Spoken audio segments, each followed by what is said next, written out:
পুজোর আগে অসুর নিম্নচাপ, পুজো প্রস্তুতিতে বাদ সাধছে বৃষ্টি। প্যান্ডেল বাদ দিয়ে প্রতিমা তৈরিতে অসুবিধার মুখে শিল্পীরা। আগামী কয়েকদিন দক্ষিণবঙ্গে বিক্ষিপ্তভাবে ভারী বৃষ্টিপাতের সম্ভাবনা রয়েছে, আর উত্তরবঙ্গেও ভারী বৃষ্টিপাতের চোখ রাঙানি চলবে।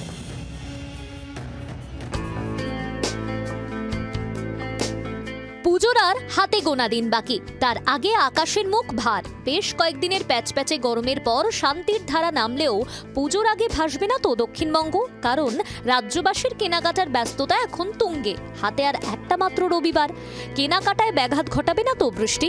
বঙ্গবাসীর মনে এটাই এখন প্রশ্ন।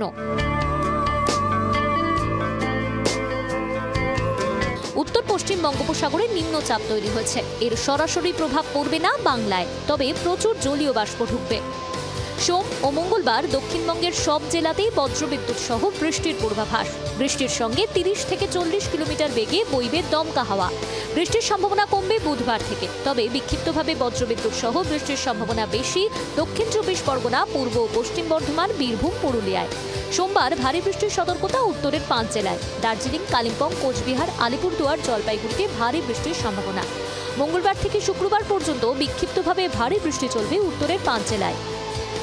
মোটের ওপর পূর্বাভাস বলছে উত্তরবঙ্গে দুর্যোগ ঘনালেও দক্ষিণবঙ্গে সেই সম্ভাবনা কম, তবে পুরোপুরি যে রেহাই দেবে তেমনও নয়। কলকাতা সহ দক্ষিণবঙ্গে আগামী কয়েকদিন বিক্ষিপ্তভাবে বৃষ্টির সম্ভাবনা থাকলেও কেনাকাটার সুযোগ যে একেবারে পাওয়া যাবে না এমন নয়, তবে ভ্যাপসা গরম আপাতত পিছু ছাড়ছে না।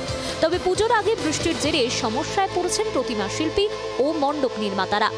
অয়ন ঘোষালের রিপোর্ট, জি 24 ঘন্টা।